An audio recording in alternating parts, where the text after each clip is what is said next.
belakangan meramaikan media sosial karena dianggap sebagai fenomena anak muda di dunia profesional saat ini.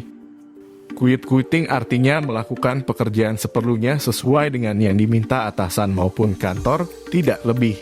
Perilaku ini termasuk tetap masuk kantor dengan tepat waktu dan menyelesaikan tugas yang diberikan oleh atasan, namun semuanya dalam batas minimal. Tidak ada kemungkinan untuk lembur atau memeriksa pekerjaan di luar jam kantor atau komitmen lebih lainnya. Artinya, tidak ada upaya untuk membuat kinerja kita di kantor menjadi istimewa atau berlebihan karena kesetiaan pada pekerjaan. Fenomena quiet quitting ini dianggap sebagai perlawanan atas hustle culture, yakni pola kerja berlebihan untuk mencapai kesuksesan. Quiet quitting demi wujudkan work-life balance. Fenomena quiet quitting muncul karena perubahan pola pikir yang dialami para pekerja muda selama pandemi COVID-19.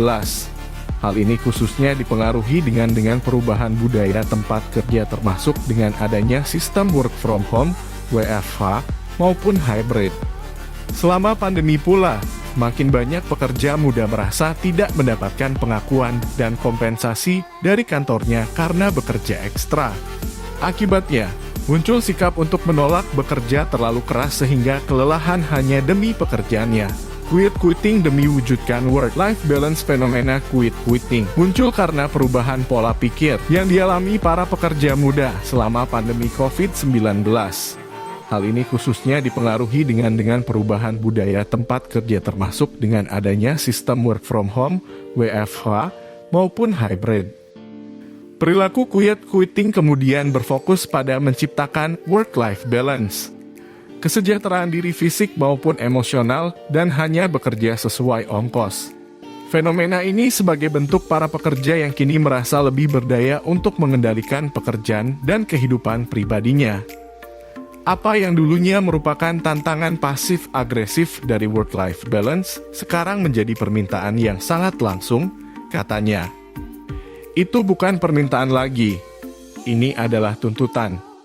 Minggu ini juga menjadi opsi paling masuk akal bagi orang yang tidak bisa begitu saja berhenti dari pekerjaannya meskipun tidak menyukainya. Jika tidak ada yang meminta Anda untuk berhenti, mengapa tidak melakukan lebih sedikit secara default dan lolos begitu saja? Quiet quitting juga bisa datang dari rasa putus asa yang muncul dengan kondisi saat ini, termasuk inflasi yang meningkat, biaya hidup tinggi, dan pendapatan yang tidak ideal. Dampak buruk yang harus dipertimbangkan.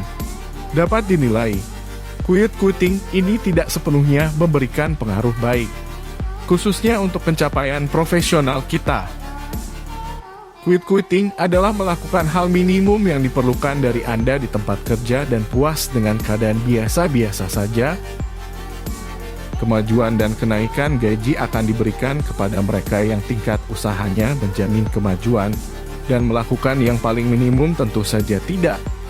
Kata orang, Kelsey Watt, seorang career coach, menambahkan jika perilaku ini bisa secara bertahap menghilangkan investasi emosional apapun yang kita miliki terhadap pekerjaan. Padahal sebagian besar dari kita menghabiskan begitu banyak waktu di tempat kerja dalam kesehariannya.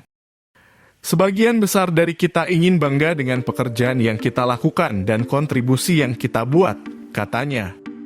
Kita ingin melihat dampak kita dan merasa senang dengan hal itu. Quiet quitting tidak memungkinkan untuk itu. Menurutnya, tetap mungkin mempertahankan batasan yang sehat dan tetap berinvestasi secara emosional di tempat kerja tanpa berperilaku seperti itu.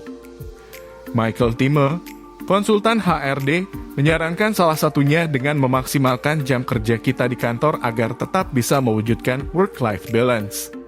Hal ini bisa menghilangkan faktor buruk dari quiet quitting seperti kurangnya motivasi, keterbelakangan keterampilan, kurangnya fleksibilitas, dan ketidakmampuan untuk bekerja dalam pengaturan tim. Dari sudut pandang kantor, quiet quitting dapat menyebabkan konflik antar karyawan, karena beberapa karyawan akan merasa orang lain tidak memikul beban mereka.